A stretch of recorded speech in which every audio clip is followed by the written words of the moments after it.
Igreja Batista Betel, em Palmas, mensagens de esperança. Irmãos, a gente está numa série de mensagens chamada Deus Conosco, que é literalmente a tradução do nome Emanuel, Deus Conosco, ligado ao Natal. E hoje eu gostaria de pensar com você sobre um Deus que quer ser chamado por nós de Pai, um Deus que nos quer como filhos. E para isso eu lhe peço que abra sua Bíblia em Mateus, no capítulo 6. Mateus capítulo 6, verso 5. A partir do verso 5. Você que achou, deixa sua Bíblia pronta aí e a gente vai orar. Mateus capítulo 6. Achou, querido? Deus amado, nós te agradecemos pela porção da tua palavra, Senhor. Nós oramos em especial porque ela é capaz de transformar nossas vidas e nossos corações. Eu quero te agradecer porque a tua palavra, Deus, ela foi revelada a nós e nós te louvamos por isso. Obrigado, Senhor, por todas essas coisas. E nessa noite que nós te imploramos é que o Senhor possa falar conosco mais uma vez, através da tua palavra e através da pregação do teu evangelho. Em nome de Jesus. Amém, Senhor. Amém. Mateus capítulo 6, a partir do verso 5. Diz assim a palavra de Deus: E quando vocês orarem, não sejam como os hipócritas. Eles gostam de ficar orando em pé nas sinagogas e nas esquinas, a fim de serem vistos pelos outros. Eu lhes asseguro que eles já receberam sua plena recompensa. Mas quando você orar, quando tu orares, vá para o seu quarto, feche a porta e ore a seu pai que está em secreto. Então, seu pai que vê em secreto o recompensará. E quando vocês orarem, não fiquem sempre repetindo a mesma coisa, como fazem os pagãos. Eles pensam que por muito falarem, serão ouvidos. Não sejam iguais a eles, porque o seu pai sabe do que vocês precisam antes mesmo de vocês pedirem.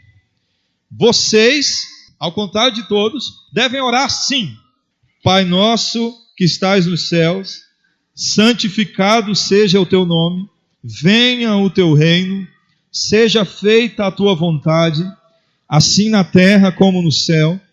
Dai-nos hoje o nosso pão de cada dia, perdoa as nossas dívidas, assim como perdoamos aos nossos devedores, e não nos deixes cair em tentação, mas livra-nos do mal, porque teu é o reino, o poder e a glória para sempre. Amém. Pois se perdoarem as ofensas uns dos outros, o Pai Celestial também lhes perdoará. Mas se não perdoarem uns aos outros, o Pai Celestial não lhes perdoará as ofensas. Queridos, é impressionante como esse texto nos fala coisas importantíssimas e necessárias sobre a oração, e como Jesus qualifica a nossa condição e situação em que devemos orar.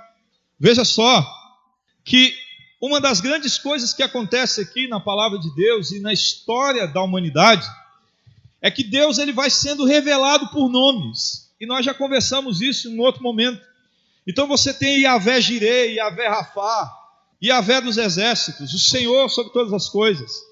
E você tem um momento aqui também em que a palavra de Deus vai revelando Deus em sua plenitude. E esse movimento da pregação do Evangelho, em que nós vamos tomando conhecimento do Senhor, ele vai sendo revelado na palavra. Mas veja só que antes de tratarmos especificamente dessa situação do texto, nós precisamos entender qual que é a nossa condição de relacionamento com Deus. E a nossa condição de relacionamento com Deus é com um ser que está para além do nosso acesso. Está em um local inacessível, nas regiões celestiais, onde nós não temos a condição de tocá-lo, de percebê-lo, de alcançá-lo. E Deus mora nesse lugar. Deus está nesse lugar. A Bíblia vem dizer também que esse lugar onde o Senhor está, ele é cercado por seres celestiais, dando-nos ainda a sensação de que alcançá-lo é cada vez mais difícil. Nesse exato momento, em 1 Coríntios capítulo 15, do verso 45 ao 49, a Bíblia vem declarar a condição de Jesus. Então veja só, em Gênesis no capítulo 1 e 2, o Senhor cria um sujeito chamado Adão. Em Adão é estabelecido o projeto de Deus para a humanidade. E a partir de Adão nascem aqueles que seriam chamados de filhos de Deus. O problema é que Adão e Eva, no caso, a humanidade representada ali, eles não conseguem dar conta do plano e do propósito do Senhor. E ao lidarem com essas coisas, nesse movimento do propósito de Deus, o pecado é estabelecido na terra. Em 1 Coríntios capítulo 15, do 45 ao 47, a Bíblia vem dizer que tudo aquilo que alcançou Adão foi sendo gerado como consequência para nós, enquanto humanidade. Então veja só, se Adão tivesse tido sucesso na caminhada em obediência a Deus, então hoje nós teríamos também alcançado sucesso na nossa caminhada com Deus. Mas como Adão peca, todas as consequências do pecado em Adão recaem sobre nós. E passamos a viver agora a partir daquilo que Adão fez. Só que a Bíblia trata, em 1 Coríntios capítulo 15 também, nesse texto, sobre aquele que é chamado de segundo Adão. Esse segundo Adão traz com ele não só a capacidade de vencer o pecado, mas as consequências do relacionamento a partir da vitória do pecado. O que Jesus faz, irmãos, é devolver o nosso relacionamento original com Deus. Veja só, Adão não tinha horário de culto, Adão não tinha um momento do louvor, Adão não tinha um momento das ofertas, dos dízimos. A única coisa que Adão tinha com Deus era um relacionamento íntimo e profundo. E Deus, ao revelar a sua palavra a Adão diariamente, tinha dito a Adão que Adão, tome cuidado com a árvore, com o fruto da árvore, vigie com essas coisas. E Adão vai se entregando num processo de pecado e não repara nessas demandas todas. A questão toda é que quando Adão desobedece, ele estabelece a condição da rebelião e ele se afasta desse relacionamento com Deus. Jesus, então, vem e restaura esse relacionamento com Deus. E ao restaurar o relacionamento com Deus, ele deixa claro que o que realmente importa nesse relacionamento é a obediência. 1 Samuel capítulo 15, verso 22, diz que o Senhor não está atrás de ofertas, de sacrifícios. Ele não quer nada disso, ele quer obediência. E sabe o que é o mais interessante, irmãos? Nós, via de regra, estabelecemos uma relação com Deus de rituais, achando que os rituais vão sanar o peso da nossa consciência na nossa falta de relacionamento com Deus. Então é mais ou menos assim. Digamos que seja colocado aqui como sugestão para a nossa igreja um jejum. E é dada a liberdade dos irmãos fazerem a opção do tipo de jejum que os irmãos querem fazer. E nesse período do jejum, uma das coisas que nós colocamos aqui é a possibilidade de cada um viver essa experiência de forma individual. E você começa a fazer o jejum e se consagra a Deus em jejum e busca a Deus e separa um tempo de oração, ok, e vai caminhando em tudo isso. Mas não vigia nos comportamentos. Não tem nenhum problema de passar um cheque sem fundo para alguém. Não tem nenhum problema de continuar no hábito da mentira. Não tem nenhum problema de vez ou outra inventar uma mentirinha ali, mas está no jejum. Está no jejum. Você começa a perceber que o jejum não está valendo de nada, que não tem nada a ver, e que a gente está estabelecendo uma prática aqui para ver se compete a nossa consciência ficar mais tranquila. Da mesma forma, dízimo e oferta. Digamos que eu e você, nós não falhemos um único mês na nossa contribuição, que nunca tenha acontecido isso. Mas nós não refletimos frutos diários de transformação de Deus. Meu caráter não é transformado. Eu continuo falando mal dos outros. Eu continuo tendo dificuldade nos relacionamentos pessoais. Eu continuo sendo uma pessoa difícil de convivência. Deus não transforma a minha vida, mas eu sou um dizimista fiel. Percebe, querido, que essas coisas podem até aliviar a consciência, mas elas não transformam a nossa relação com Deus. E o que a palavra de Deus vem nos dizer é que o que Jesus faz é deixar de mão a questão dos rituais e estabelecer a devolução do relacionamento com Deus. Veja só, eu não estou falando que o culto é uma coisa errada, que levantar as mãos, dar dízimo e oferta, participar de uma celebração como essa é errado. O que eu estou dizendo é que tudo isso é didático. É didático. Colossenses capítulo 2, verso 17, diz assim a palavra de Deus: estas coisas são sombras do que haveria de vir. A realidade, porém, encontra-se em Cristo. Paulo está dizendo isso ligado às práticas do Antigo Testamento, ao sacrifício de animais, à liturgia do culto. Tudo aquilo era para revelar Cristo Jesus. Abra sua Bíblia agora em Hebreus, no capítulo 8, a partir do verso 5. Hebreus 8, 5. Veja só o que a Bíblia diz lá. Eles servem num santuário que é cópia e sombra daquele que está nos céus, já que Moisés foi avisado quando estava para construir o tabernáculo. O que Moisés foi avisado? Tenham cuidado de fazer tudo segundo o modelo que foi mostrado no monte.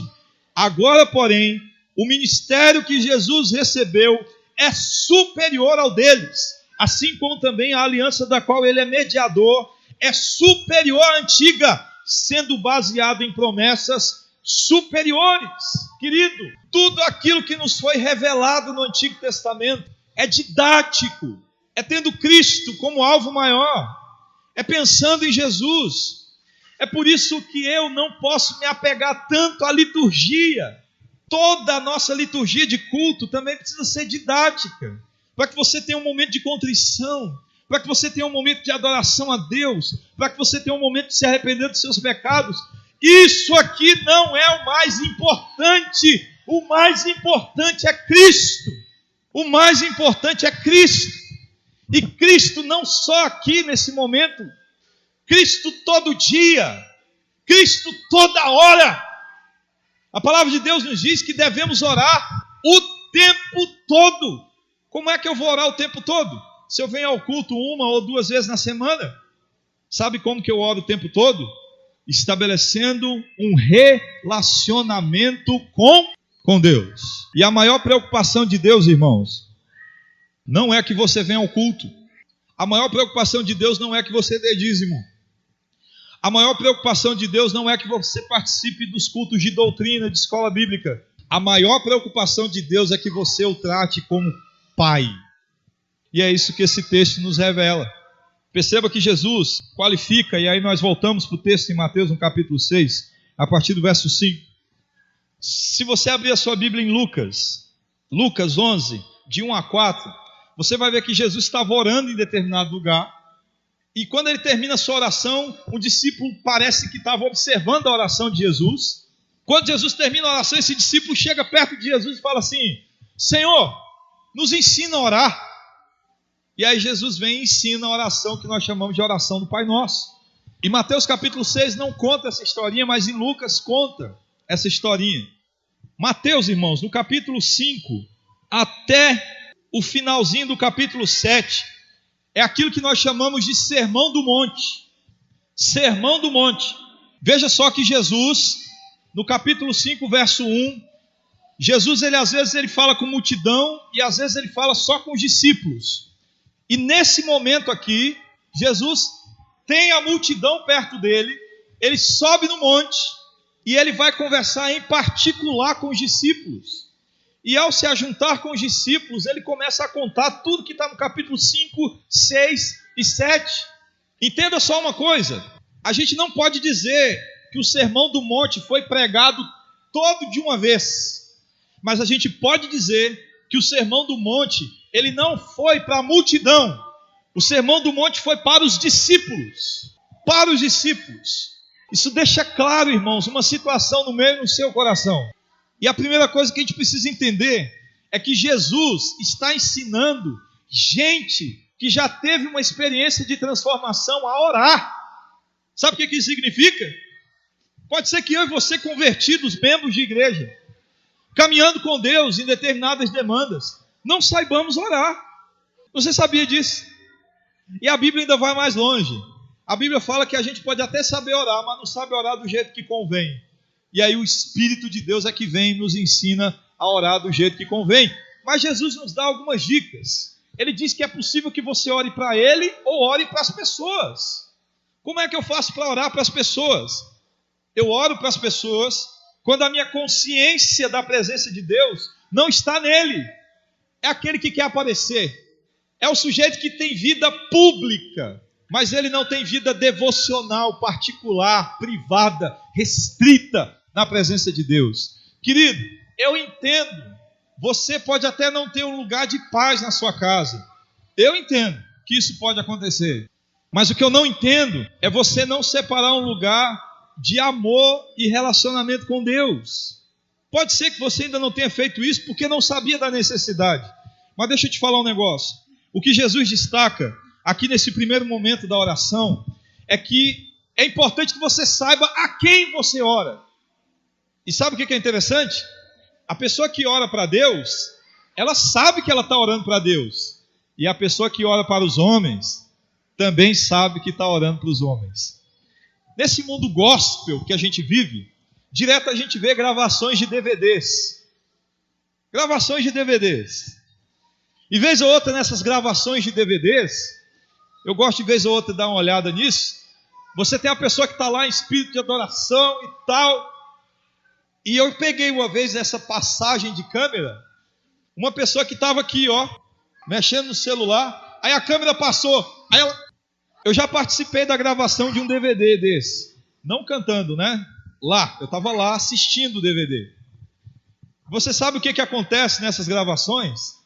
Tudo aquilo que a gente às vezes vê como espiritual, não em todas, né, irmãos? Eu não quero generalizar nada aqui, e nem a obra de Deus que alguns cantores fazem, alguns poucos.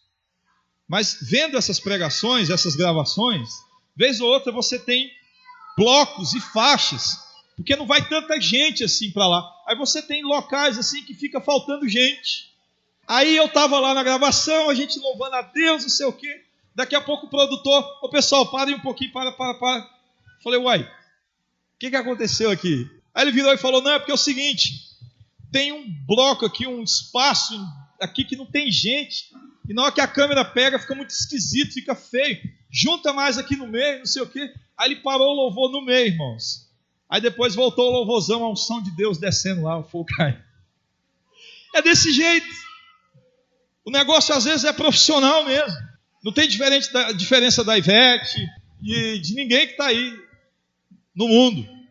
Mas eu preciso entender que Jesus qualifica. Ele vira e fala assim, ó, vocês sabem que se ficarem nos cantos tentando chamar a atenção das pessoas e disserem para ela que vocês são muito espirituais, versos 5, 6 e 7, elas vão acreditar que vocês são espirituais, mas eu não. Aí Deus, pela pessoa de Jesus Cristo, vira e fala o seguinte, mas quando você for orar, vai para um lugar escondido, onde só uma pessoa pode te ver, e lá se acaba. Não que a gente não possa ter orações públicas, nós podemos e devemos. Mas veja só que nós entendemos que Jesus fala sobre uma recompensa. A pessoa que estiver orando em público, muito espiritual, ela vira para você e fala assim, irmão, eu queria ter a fé que você tem. E eu já vi gente virar e falar assim, quem sabe um dia. Mas você quando está no seu quarto, querido, e se derrama na presença de Deus, a Bíblia fala que não importa mais o que você fala. Você sabe por quê? Porque o teu Pai te vê. Aí não importa o que sai da boca, que o teu Pai te vê. Só que tem um problema aqui, irmãos. Ninguém poderia chamar Deus de Pai. E Jesus vira e fala assim, vai para o teu quarto, porque o teu Pai vai te ver lá. Depois Jesus fala, vai para o teu quarto e ora em secreto, porque o teu Pai te recompensará. E quando os apóstolos e os discípulos pedem para Jesus ensinar uma oração, a primeira coisa que Jesus fala na oração é Pai. Sabe o que a gente aprende aqui de cara? A Bíblia fala que o Senhor procura adoradores que o adorem em espírito e em verdade, João capítulo 4. E ele diz que esses são os verdadeiros. Querido, o Deus que é revelado para nós, ele não está mais agora na pessoa de Jesus Cristo, no lugar inacessível. Ele agora é Emanuel. Ele é Deus conosco. E o seu Filho nos faz parte da família. E como mais velho, nos ensina a chamar o Pai dele de Pai nosso. É a primeira vez que essa situação acontece na Bíblia. Abraão foi amigo de Deus. Moisés foi amigo de Deus. Noé foi amigo de Deus. Jó foi alguém que Deus conhecia, que conhecia a Deus. Davi foi homem segundo o coração de Deus. Nós somos filhos de Deus. Amém, queridos? Eu acho que você ainda não entendeu a grandeza dessa informação. E você sabe por que eu sei disso? Porque nós ainda não conseguimos viver a partir dessa informação. Perceba que quando Jesus vai ensinar a oração e vai ensinar o povo a orar, ele vira para o pessoal e fala assim: gente, quando vocês forem orar, não fica com essa lenga-lenga de gente que não conhece a Deus, que são os pagãos. Esse pessoal, eles ficam lá, ó, 1, 2, 6, 4, 1, 2, 6, 4, 1, 2, 6, 4, 1, 2, 6, 4, 1, 2, 6, 4, 1, 2, 6, 4, 1, 2, 6, 4, 1, 2, 6, 4, 20 vezes, achando que pelo muito falar vão ser ouvidos. Ou então não fica igual esse pessoal que acha que conhece a Deus só na religião, não. Que no momento de culto oram bonito, mas não tem vida comigo. Sejam alguém que chamam a Deus de Pai e que se envolvem com Deus a partir de um relacionamento de família. Só que aqui a gente tem um problema, irmãos. Se você teve ou tem dificuldades com seu pai terreno, você terá ou tem dificuldades com seu Pai do céu. Porque quando nós tratamos a Deus, nós tratamos a partir de referências. Você sabe o que eu comecei a fazer? Me diz uma coisa, sua oração. Como é que você começa a orar? A primeira fala que sai da sua oração. Qual que é a primeira coisa que sai da sua oração quando você vai orar? No secreto, no seu lugar.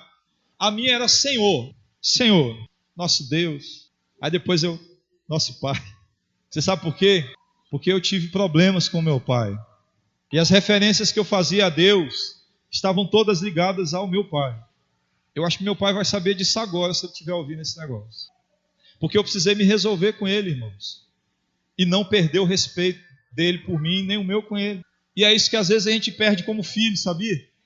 A gente quer resolver problema com o nosso pai, com nossa mãe, a ferro e fogo.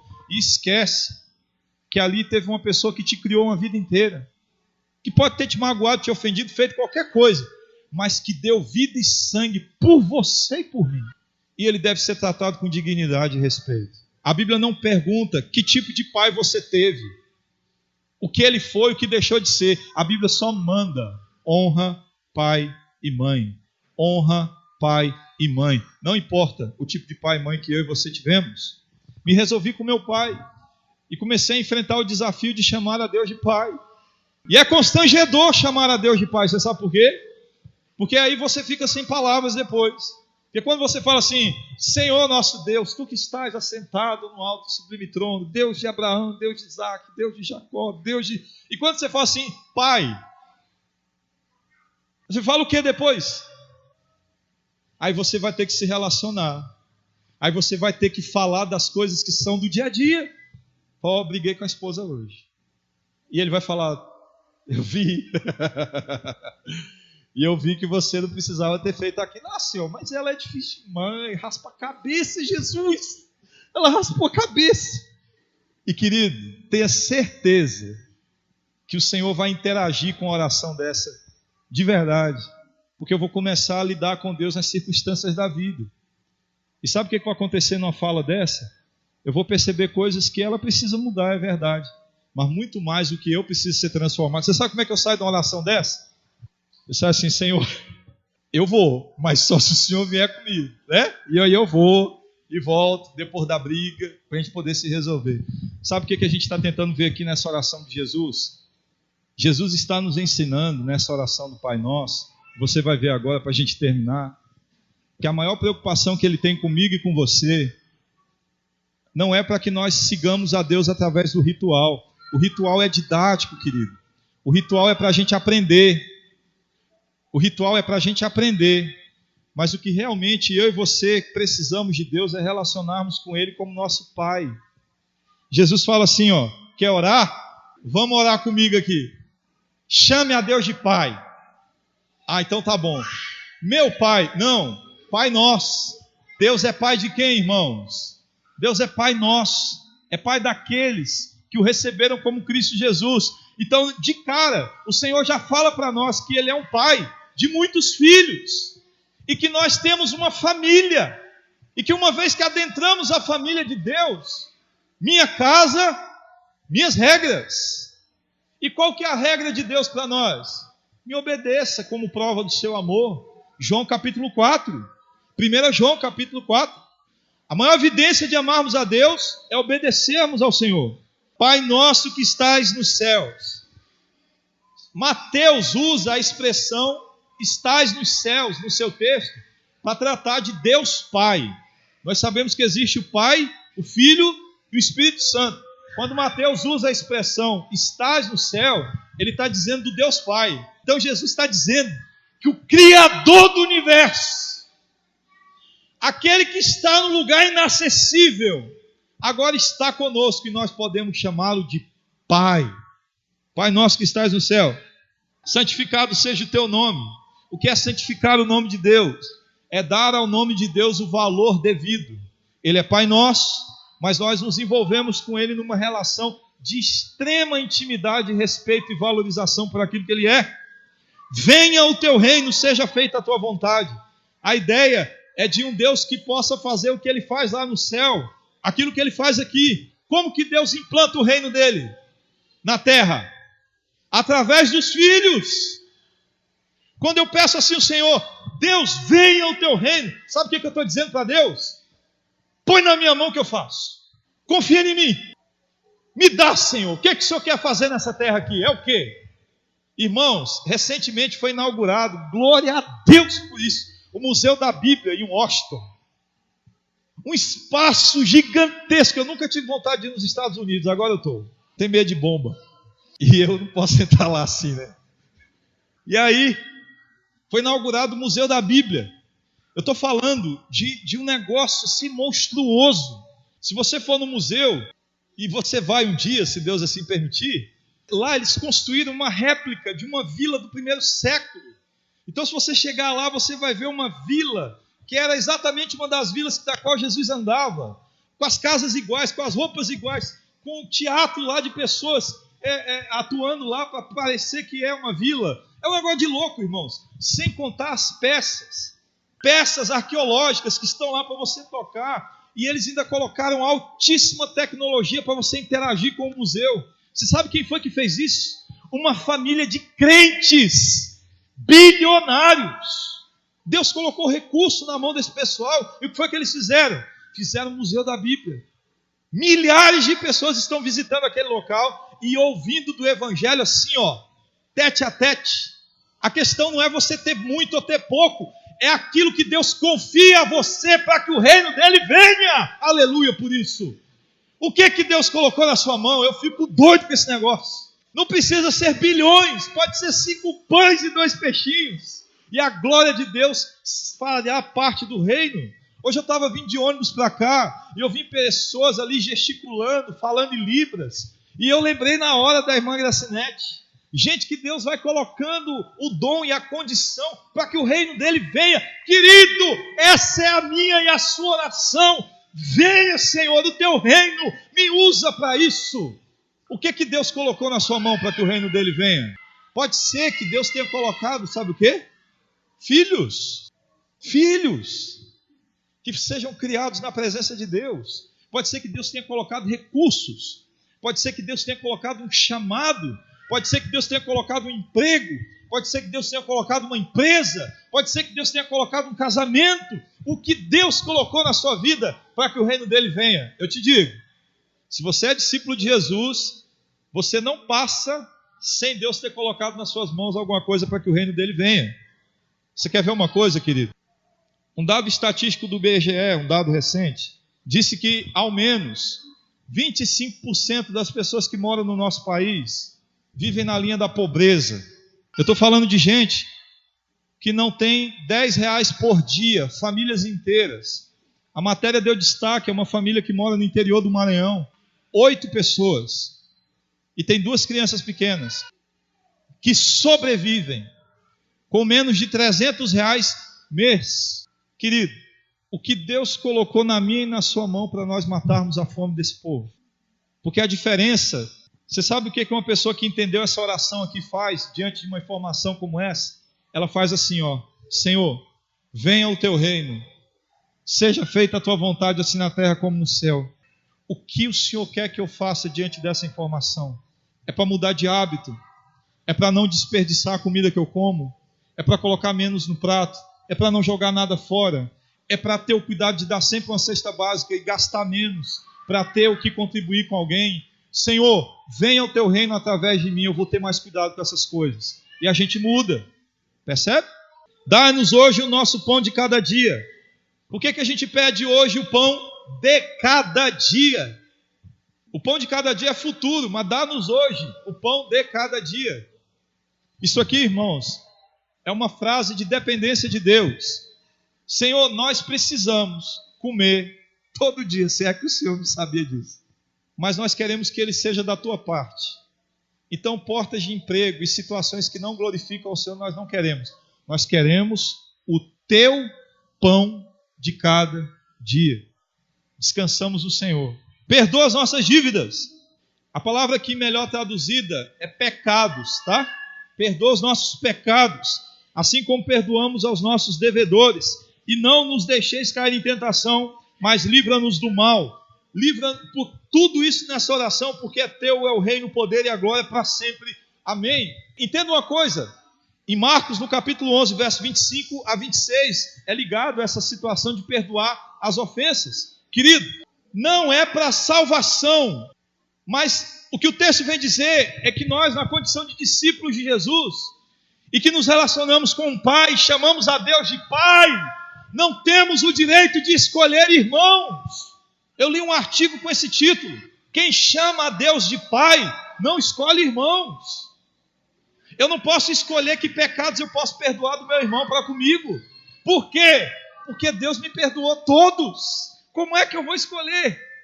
Ah, pastor, mas o senhor não sabe, pastor, o que essa pessoa fez comigo. Querido, mas Deus te perdoou todos. Nós não temos a condição de não perdoar ninguém. E eu queria só que você e eu entendêssemos uma coisa.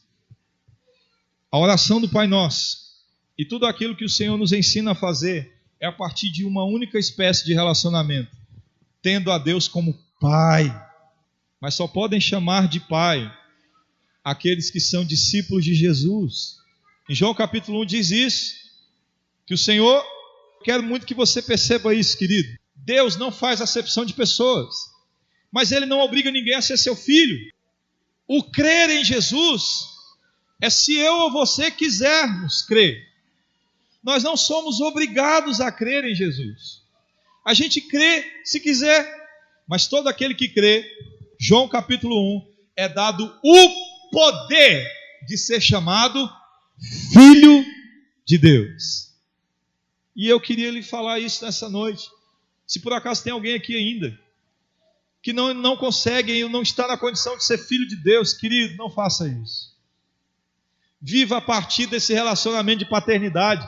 Deus te oferece isso gratuitamente, para que eu e você possamos experimentar verdadeiramente o que é ter Deus como Pai. E você que está aqui, que já é convertido há muitos anos, e que assim como eu habituou a chamar Deus só de Senhor, Senhor, Senhor, por respeito, devoção, amor, por zelo, meu desafio a você nessa semana é chamar a Deus de Pai e viver verdadeiramente um relacionamento com um Deus que te quer como filho, para a glória do seu nome. Porque culto é importante, ofertar é importante, fazer parte de uma liturgia é importante, mas tudo isso é didático para que nós possamos conhecer a Cristo. É por isso, irmãos, que eu não acredito que a gente vai conseguir corresponder ao mandamento e ao chamado de Deus e às ordens que Jesus quer só aqui dentro, ó. Mas nós precisamos nos relacionar no dia a dia. A nossa igreja já faz isso muito bonito e já tem cuidado uns dos outros, mas eu queria gerar no seu coração a intencionalidade. A minha expectativa nesse recesso de Natal é visitar. Se você quiser visitar comigo, vem comigo. Mas eu queria que você batesse na porta de algum irmão também e visitasse, para que a gente pudesse viver a intencionalidade daquele Deus que nos chama de Pai e de um Deus que quer uma família cada vez maior.